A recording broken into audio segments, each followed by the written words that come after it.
Firstly, I just want to say thank you very much for coming for the really interesting talk. We're going to be presenting a little critique or contextualization now of the two papers you sent us.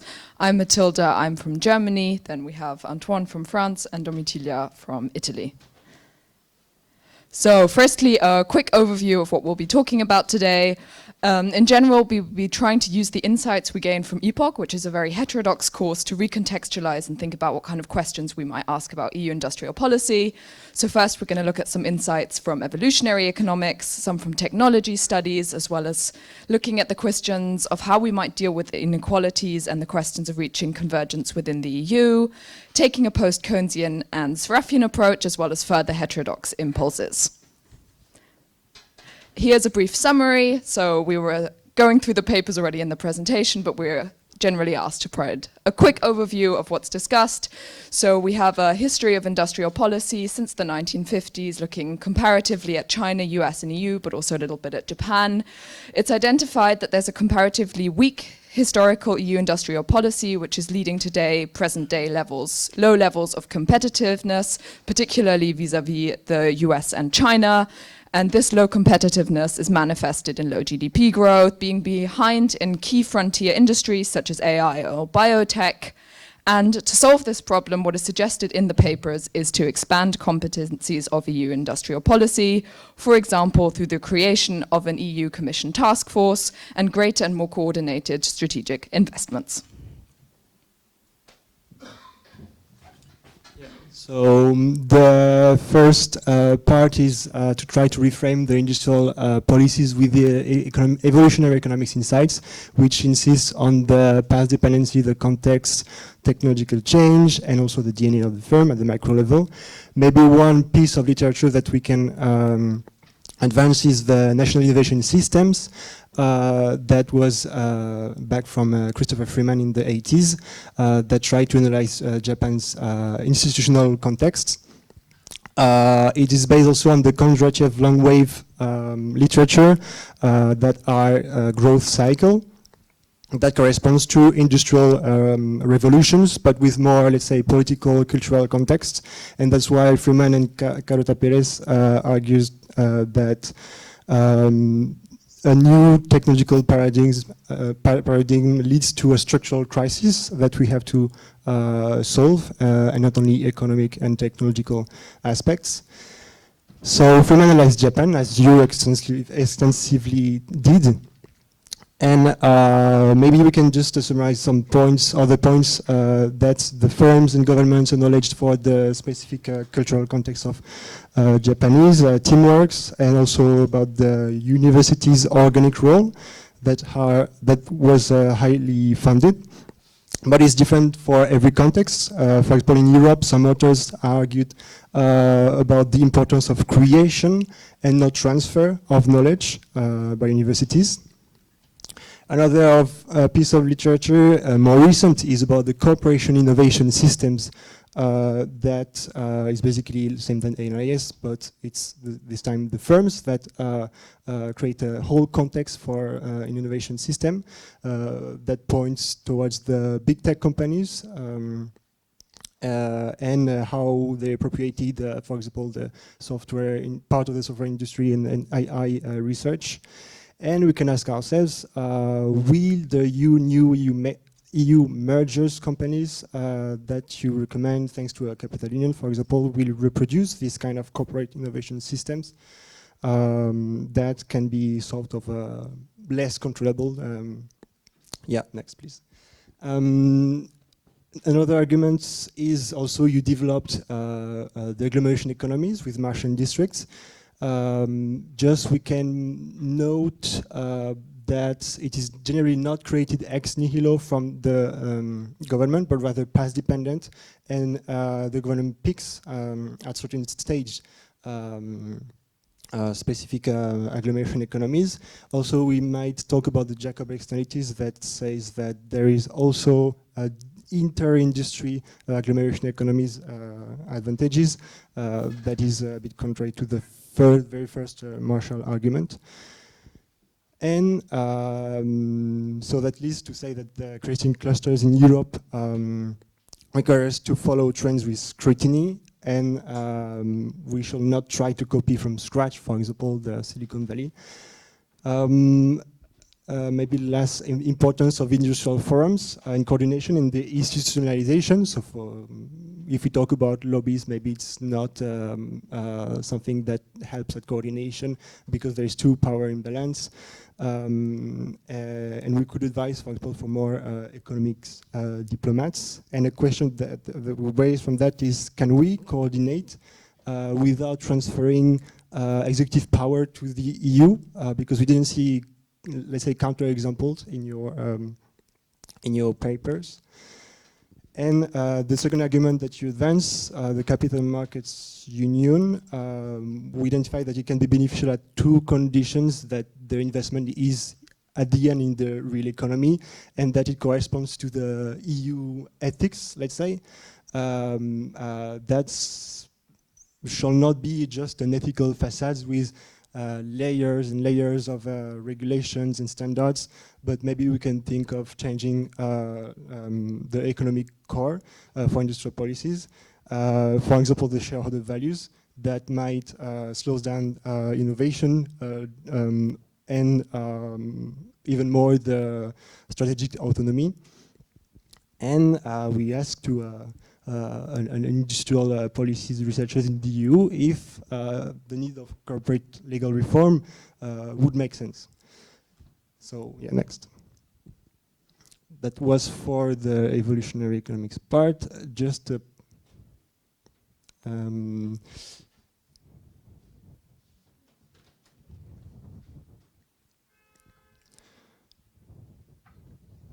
yeah, so maybe we can talk about the sectoral policies with the technology studies that can be helpful. So the Silicon Valley model has been described as, let's say, highly disruptive and may not correspond to the EU welfare objectives, welfare states objectives. Just one example, we can talk about the generative AI, at least in the current form, that could limit the generation of new knowledge at the collective level. Of course, it empowers the creativity at the individual level, but at the collective sphere, because it's average, the knowledge, it might impede mutations, recommendations of knowledge, and then innovation at the long run. And while designing sectoral industrial policies at the European level, we should also think about these technological interactions. Second example is the use of dual technologies that you also talked a lot about in your papers, that are military technologies that spread to civilian technologies. So they are very interesting because they push the science frontier, because the states funds a lot, because the war is at least a good reasons for states to invest in. But it also have, let's say, footprints in the civilian technology, so we have to have a trade-off. And maybe the needs of other missions are very important, such as creating new European institutions, because we had, for example, in Europe, the web, the World Wide Web by the CERN that have been developed in this center, but at the same time, it has not been reappropriated at all by the EU. So we might think of organizing and securizing our technologies more by, for example, increasing the EU economic diplomats, because we are still a bit skeptical about the transfer of power to the, let's say, Central Europe because of the European fragmentation that Domitilla will talk about. Okay, yes. One point that the documents that we were given just mentioned very briefly is the heterogeneity across the European members, countries and regions, sub-regions, and which, in our opinion, is instead quite relevant for decision-making processes related to industrial policies, since investing in Marshallian districts or intellectual property rights might exacerbate such inequalities, such gaps, instead of closing them. And like this first map shows the GDP per inhabitant in purchasing power standards at the regional level. And we can see here that the 7 regions in dark green are the regions with the highest level of GDP per inhabitant, and they account for the 20% of the total European GDP, which is also equivalent to what produced by the 121 regions with the lowest level of GDP. So like this map pictures a bit like the state of like disparities across European regions. Of course, the data must be like corrected by the creation of value by commuters, but it's like good enough. And on the other hand, we have like a map showing the percentage of people at risk of poverty at the regional level, and we can see that it's quite symmetrical with respect to the other, meaning that the regions that have the lowest level of GDP per inhabitant also have the highest level of people at risk of poverty.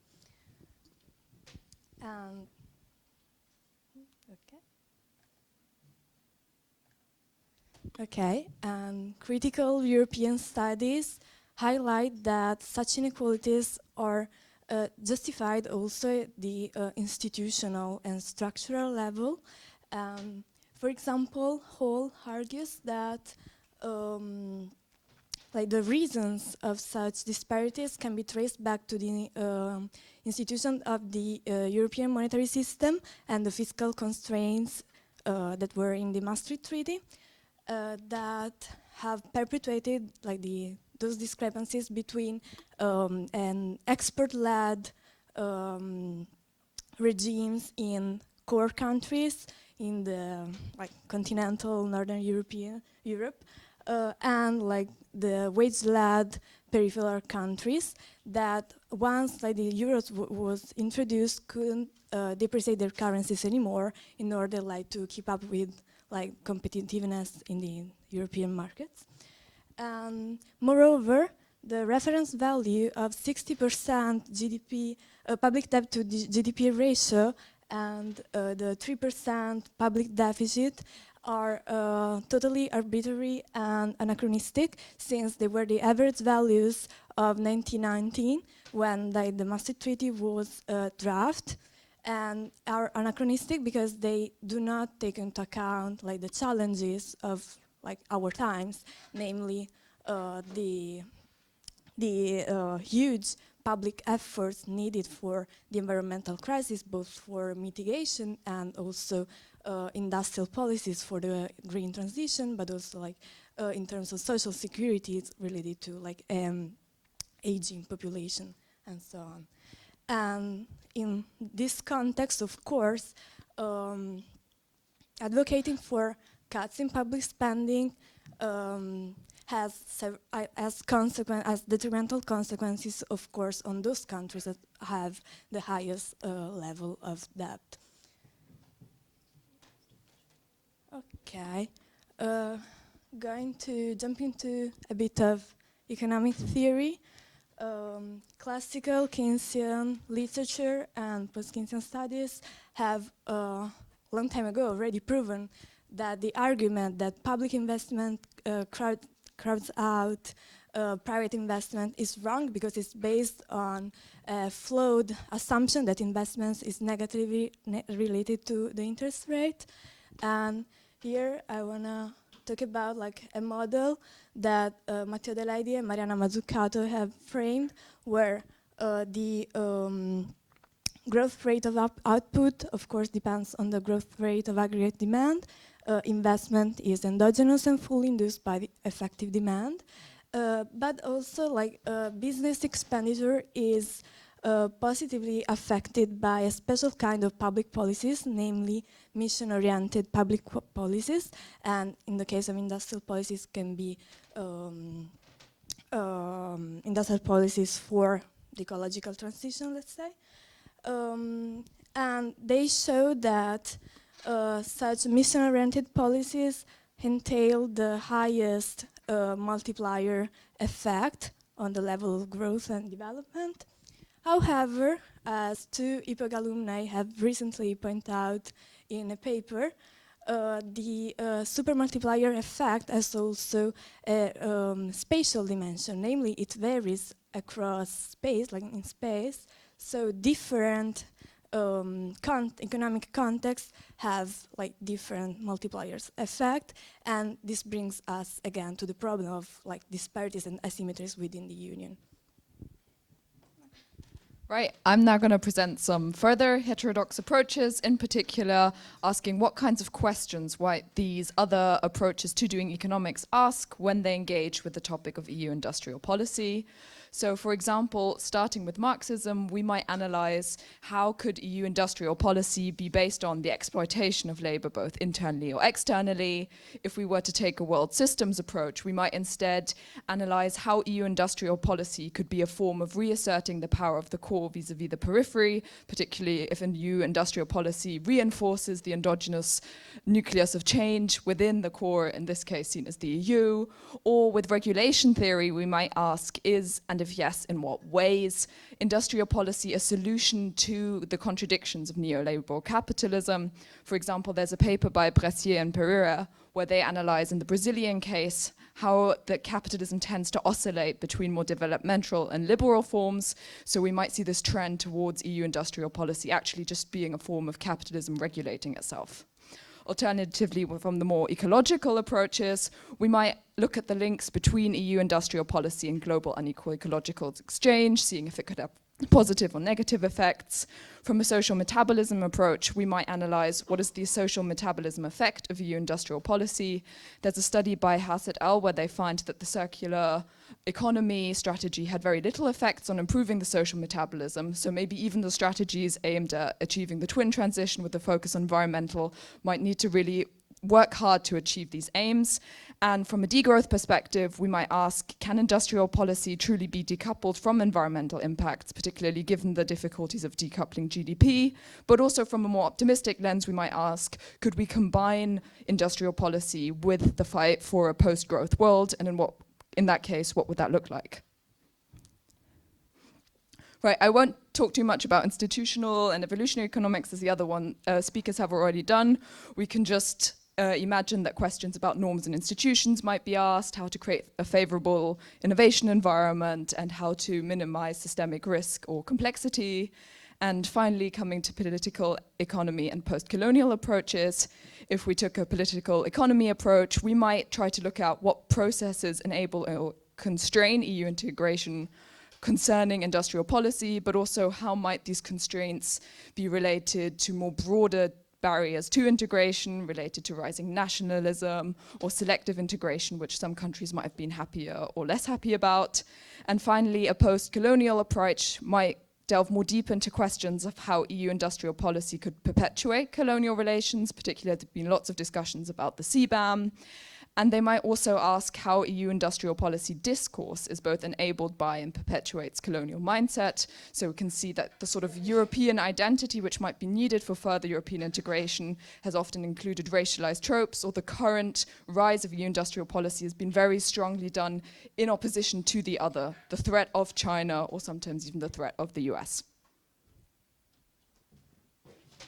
And the final impulse is taken from the neo-Gramscian perspective, that is more of an international relations school, that challenges the market cosmopolitanism and let's say the neoliberalism of everyone is welcome and of horizontal industrial policies.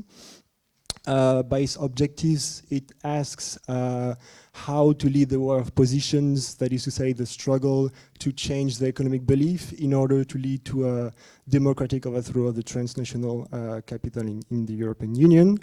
And by its means, it asks if this will be taken by the competitive capital in symbiosis with the state in vertical industrial policies, or by other historical social bloc, more diagonally, let's say, more democratic. Just to note that in the Draghi report, he argues a lot for putting competitiveness before all at all costs. But when we read between the lines, he kind of say that European workers should work more in order to increase the labor productivity to achieve the foreign competitor level. And that might be, of course, in contradiction with other social blocs. That leads us to our questions. I feel that we had asked a lot of questions already, but if you have to answer some questions, that would be them. The first one is, do you see the transfer of power to the EU as a creation of a new state with redistribution, fiscal policies, and other economic competencies? And what social blocs will be able to control it and embed their values in the newly produced technologies produced by the new productive mergers that have been enabled? The second is, which industrial, but not only industrial policies, can drive regional convergence within the EU while still respecting high labor and environmental standards and planetary boundaries? And what can ensure that workers' voices and those from economically disadvantaged regions are included in shaping these policies? And finally, in what ways could expanding EU industrial policy with the aim of improving competitiveness be in tension with other EU objectives such as environmental, social or global goals? And can you just press on the next one? But that's it. Thank you very much for listening.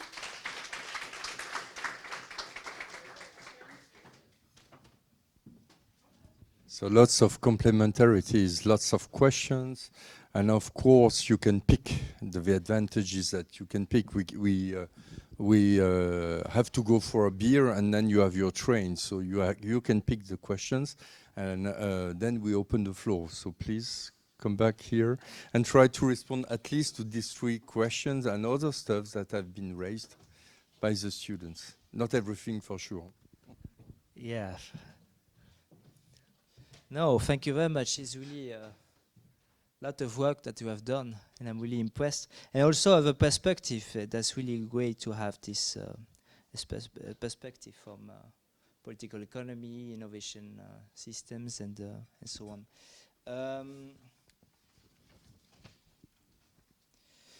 So you asked the question of the capital union. Yeah, but we have to see if it will happen. And this is a big problem. You have a big opposition between the different member states on that. And I know that it's not just a condition. I completely agree with you. I think we need really to ensure that that you have really doesn't benefit to the same people, the same structure as before. The thing that we need a cultural revolution, I completely agree. And this is really something that was argued by many people from the 70s. That's really a cultural revolution. If we compare with what's in the US and Japan, the culture of risk and so forth. But we have to combine also with our perspective, for example, on ecology or social policies. So it's really a big work that we have to do, and also to have more coordination and planning. Planning is back. Is really we couldn't speak about planning before, but now really in the European Commission now they really talk about that, and it is really something to explore, and it's essential because if you see the rhythm of the new innovations, this is a big problem of the European Commission, is that the European Commission didn't see the new innovation and couldn't respond in time. It didn't see the rise of China. There was a book, for example, at the end of the 60s, saying that the model, of industrial policy of Japan will be replicated by China. There was the big risk, and nobody's seen that. And so in the 2010s, we were completely lost. So a new European research institutions. I think we have a lot of European research institutions, and also for disruptive innovation, for example, the European Innovation Council. I think it's better to improve it and to change a bit the economic thinking of the European Commission and the organization of work inside, because you don't have long-term perspective and people staying for a long time as before. It is really good to have, really important to have this vision. So really quickly, because Yeah, the objective of cohesion inside the European single market is essential, and this is really something I saw that you quoted a paper by Donato De Carlo, who is my director, and I think it's a report that we did for LUNIP. We have a special paper on the relationship between cohesion and industrial policy. This is really important, and this is really the only institution that can do that is the European Commission. And this is really a big problem, that we have to have the balance between cohesion, environmental policy, Green Deal objectives, and industrial policy, but also we have to respond quickly. We don't have the time to respond to China and the US. So it's really, we have to have a strong compass with legally, and we have to enforce quickly the thing, and unfortunately it can be only by a European institution that has to change also its functioning. So I see, if I see, we were arguing a bit for federalist, for more federal state inside the European Commission, federalist perspective. But you know, with reserves, we have to see, because the European Commission is not prepared, so we need a big reform. And with respect to tax policy, for example, member states have to stay with their competence. We have to see really the right balance. So I don't see, you know, I don't want to transfer everything to the European institution. We really have to have a big balance, especially if you see the political context right now. We can't afford to do that, and it's impossible. It's possible. We have to be democratic, and we have to be aware of that. Industrial policy can drive regional convergence. So yeah, so we don't have just to respond to the will of the different countries, or to have their batteries in some regions, but to respond to economists of some thinking agreeing that we have just to invest in some technologically advanced regions. I think it's completely wrong. We have really to tackle inequality and cohesion in the single market. So it's really important. Tensions. So what was cool? Yeah, you have big tensions. So between this objective of competitiveness and other EU objectives. So the thing competitiveness, it can be used for everything, and we have really, you know, it was used since the 70s inside the European Commission, and we really have to ensure that it doesn't have as a consequence lower worker rights, and also that the environmental objectives are affected.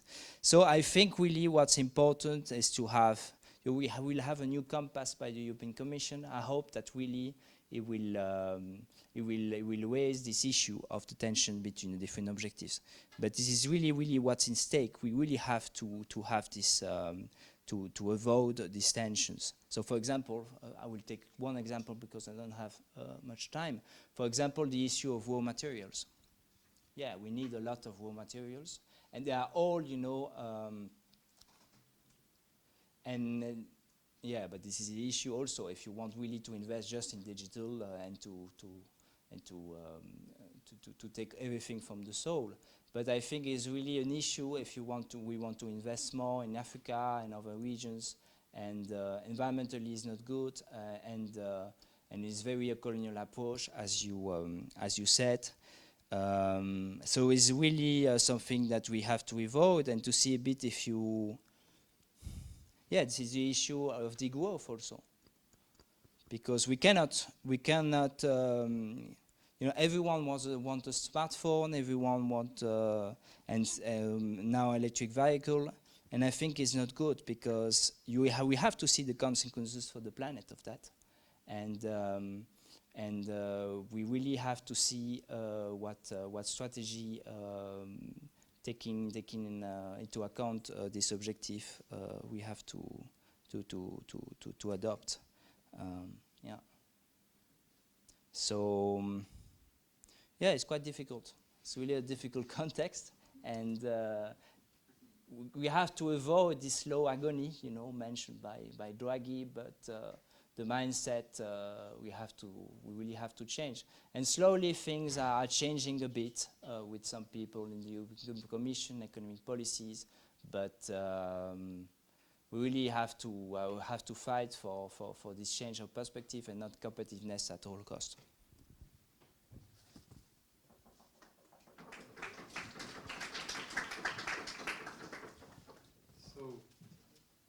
It's time to open the floor. It will also depend on what kind of industrial policy, in fact, Trump will implement, because he said something. He said he will kick out the IRA, and now the people behind him want to boost the IRA.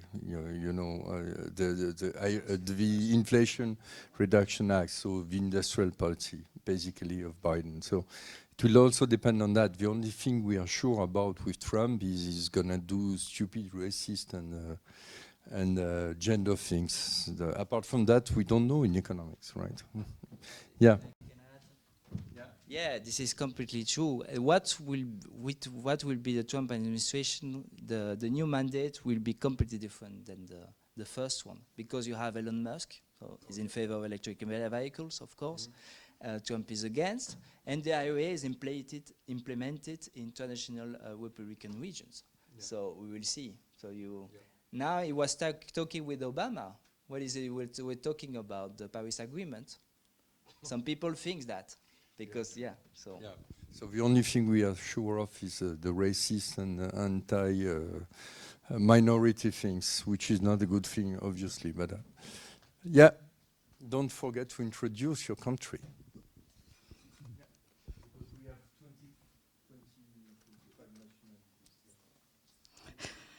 Many thanks for your presentation. I'm Sarah from Germany, and I think the point that you also just raised in your initial response is really important to think about the trade-offs that industrial policy entails, and that perhaps we shouldn't aim for competitiveness at all costs.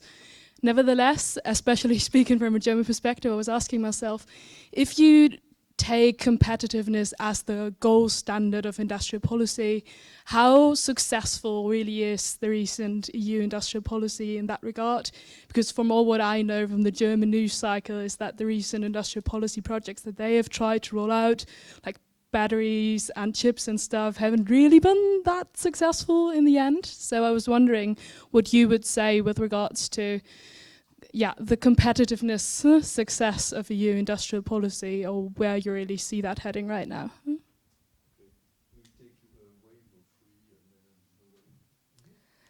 Thanks for the talk and also for the discussion. Friederike, also from Germany.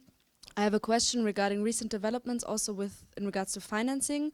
So with Next Generation EU and the Recovery and Resilience Facility, there are these two things happening, which is a centralization of power in the Commission, also in terms of then controlling how this money is spent and all this governance apparatus and so on. So I would be interested in how you see this. Is this the most power that has ever been in the Commission and the most competences that are developed in the Commission to have the governance of the spending, which can then also be used for industrial policy? And then now everyone's talking about RRF 2.0 and another Next Generation EU. Maybe this will solve the financing problem. What are your thoughts on this? Do you see this happening? I think all the proposals, like the defense fund and all of this kind of stuff, they don't really mobilize new funds, but just repackage old funds, and it's a big number and everyone's excited, but it doesn't really change anything. So I was wondering how you see these two developments in the recent years.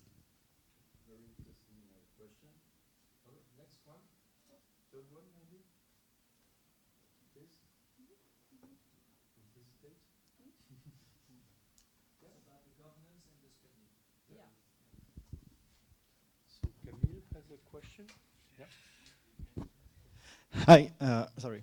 My name is Camille, I'm from Costa Rica. I just want to make maybe a comment and then you can comment on my comment.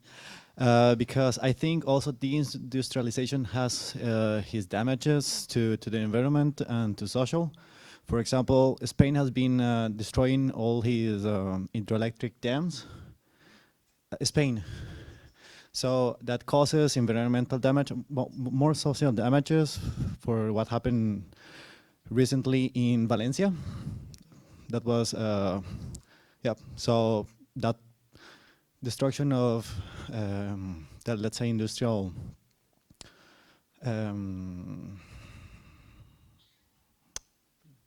infrastructure discussing that. So for me, that is the deindustrialization of Spain.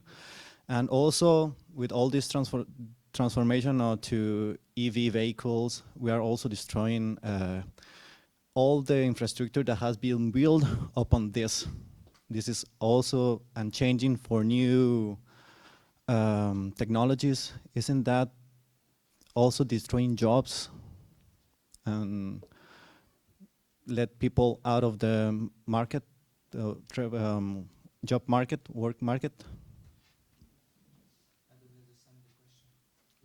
Okay, the transformation from EV policy in the European Union is transforming the vehicle float to EIV to 2035. That's a policy. Europe is not competing on that market, sincerely. I mean, Germany is not going to do good. Yeah, it's too late. I mean, but you insist in that policy for consumers. But I don't think that not even for consumers, that's a good choice. And you are destroying, for example, or you are transforming all the distribution gas industry or distribution to install a new industry that you are not ready probably to build open. Yeah, is, well, I mean. So basically the industrialization can be also a damage for social and objectives in Europe. Okay, and then we'll have a last wave, but don't hesitate to develop a bit on those questions. Yeah, but the success of competitive initiatives, so battery, ships, and so forth. Yeah, but you will see in the long term if it works. This is the problem in some years. But right now, with what we have seen with Nordvolt, for example, Nordvolt investments, that is not working because you don't have coordination between those investments. Every national member state wants its factory, mega factory, or 2 mega factories, and this coordination, you know, it happens, you know, it's working better in the US. For the defense, for example, in the sector of defense initiatives, because I analyze a bit the defense industrial policy in the EU and in some papers, is not working at all, because if you see the collaboration between the different member states during the war in Ukraine, for example, you have a decreased collaboration. Every member state wants to do their own thing. They don't want to collaborate with the others. They prefer to collaborate with the US. For example, now with Trump, to avoid tariffs, for example, we prefer to buy more US military equipment, and you had the objective of the EU defense industrial strategy to reduce dependence on the US. So everyone is completely, and Trump will reach his objective if you continue like that. So I refer to recent declaration because we don't have action right now, of course, by Christine Lagarde or Ursula von der Leyen. So, my preliminary conclusion that is not working. About the governance, yeah, we have to change the governance, but the thing that the member states don't want, this is a big issue, and this is the same thing for the spending. What was the exact question about the financing that we have to? Yes. No, the problem with Next Generation EU, you have some researchers working on that now, the implementation of plans in some countries. We have an observatory now at LUNIP, at LUIS University, on the implementation of Next Generation in Italy. I know people that are working on France or Belgium. Is that you don't have a strong coordination by the European Commission. It's always the same problem. So that you just have to respect environmental or digital objectives, which is completely large. And every member state use it also for domestic objectives. For example, in Belgium, we have the biggest Palais de Justice palace in the world. and it's still in works, for decades. It has been in works for decades, and they use the Next Generation EU to innovate it. So to reach digital and environmental objectives. So it's a bit like this. It is really so. Next Generation EU is better than nothing. I think it's quite a success if you see a bit the previous initiatives. So I don't want to to criticize it a lot, but it's not enough. Will it happen again for defense industrial policy objectives, for example? I don't think so. I think really people they are against. So especially the Netherlands and Germany. And Germany is not moving to a direction also politically which will accept it normally. There was a big interview last night which will have maybe an impact, we'll see, on X. So no, I'm a bit pessimistic for that. So I think really the European Commission will have to work with its own money, and also this issue of our own resources. It's not advancing a lot.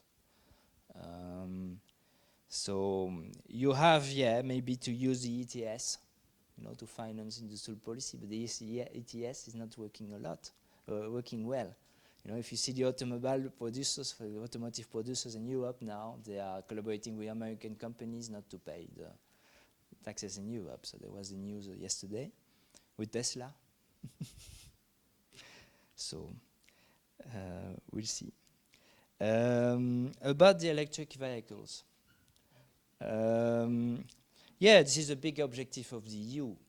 But the thing now, you have a green backlash since the spring or just before the European elections. So everyone wants to reduce the environmental regulations. And then you have declaration from national leaders also that were reaching to going to this objective. I think they won't bind the diesel cars. They won't respect the objective because you have a big pressure from the automotive, and the situation of the German automotive industry is really, really bad. So really, I don't think it will happen, so it won't respect this objective. I'm a bit critical about the electric vehicles as you, because it affects also the working people who need a car. It's very expensive. It seems good for the environment, but you have to rely on material from other countries. And it's too late. It's too late because China took that direction years ago, and we didn't see that change.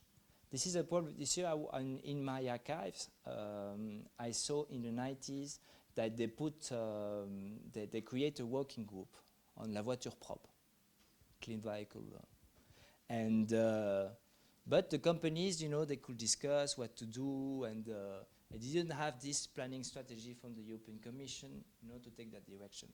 That is why I'm advocating for the creation of that task force, which is easy to create, because task force is quite easy to create within the Commission. It's not the case for the Director General, for example. We need planning. We have to see what's happened and to analyze the strategies of the different competitors and to adapt our strategies on time. So the issue of foresight is really, really important, in my opinion. Okay, last chance to raise questions. One, please don't hesitate. First of all, I'm Enzo from Brazil. Thank you very much for the talk. So you call these trajectories of development, such as like Japan, South Korea, China, and the importance of long-term planning. But it's important to notice as well that they will, within their periods, they were non-democratic, and that this poses many challenges to conduct this long-term planning and this like future strategies. So this, for instance, you can cite like political, legal, and financial arguments that could be brought. So in your opinion, what is the biggest constraint in the European Union's framework? Is it political, legal, or financial, especially in the context of such diverse countries and individual agendas? And what can be done to make sure that this long-term perspective is taken and it doesn't change with the changes in the European Commission's ideology? Good question. Another one from our Indian former journalist. Hi, my name is Nikhil Rampal and I'm from India. My question is very simple. What do you think is the cost of industrial policy compared to when we're competing with the lowest possible wages of developing countries? Can you hear me? Oh, my question is, what's the cost of EU industrial policy compared to when we are competing for the lowest possible wages in developing countries like India and Bangladesh? How much money or how much amount of funds of subsidies and research and development and all those costs are going to be there present in the EU industrial policy? And how is it beneficial or how much benefits does it provide compared to the cheaper imports from developing countries like India, China, and Korea? So another question, please. Last chance to raise your question. Last chance. You know, it's like in a marriage, speak now or it's over. No? Okay, you have these two questions. Thank you for your questions. We'll try to answer them. Yeah, so the planning strategy were implemented by non-democratic countries. You're right. And this is really this is a problem. It was a problem for the Commission, where they were discussing that how to respond to Japan, for example. They had to take into account democracy in Europe and all the structural features of the European society and economy. So, you know, I'm not, I think we need democratic planning. We just don't need planning at all costs. We need planning. We need to see what was successful in those strategies, but not to replicate them without adapting to the European reality, which is completely different. So respecting to social and environmental rights, as we discussed before. And the main objective for me for the change of industrial policy is, of course, political. Also, it was ideological, but it's changing a bit right now. And I think really we have to raise this question in the public debate. We have to talk about the success of planning, how we can change the perspective, because, you know, the thinking, you know, on that on those issues I remain a bit the same in the different think tanks in Brussels. When I see it's a bit the same people that were in the 90s, they are still doing the papers for the important think tanks in Brussels. And I think we have to challenge also the view seriously and to see a bit where we have a change of perspective and to change the framework. But I know it's difficult. It's an ideological battle, and we have to be serious also. We don't have just to be ideological. We have to put data. We have to see how it can work inside the European society, inside also with the recent political tensions and so forth. About the developing countries, I didn't really understand the question. How much money is it going to cost the EU for this industrial policy or for the future industrial policy versus the benefit they gain by importing from poorer countries? Yeah, but this is a problem, is that, you know, it's really cheaper to import from China. So we have to see what we import or not, what we produce or not. But the question is not raised in the EU. We want to produce everything. We want to produce everything what China is producing, India is producing. We want to be leader in every technology, but late. is really something that we have to think about. That is why we need this planning. Excuse me? Are you willing to pay the same wage to a European that a Chinese person or an Indian person gets in their factories? That's the advantage that... No. The alternative is to implement the tax. Yeah, the alternative is that we use those tools, but we don't want to use those tools and we keep the social rights. No, I don't want to lower the workers' wages. And because we have the speciality, we have to see what we can do with our model, because we have a specialist workforce, and we have to see what we cannot produce. We have to see what we want to consume also. We cannot consume all the, the low-cost products, which are not good for the environment and socially. But they are all political choices. It is really, really difficult in this society in which we live. But there are big questions. That's why we have to. We don't have to we have to think about that, and everything have to be political, and we have to think about public goods. We don't have to give everything to the market. We really have to. It's really important. The ecological transition and the respect of social rights cannot be, cannot be done just by acting with the market, and what we have done for many years.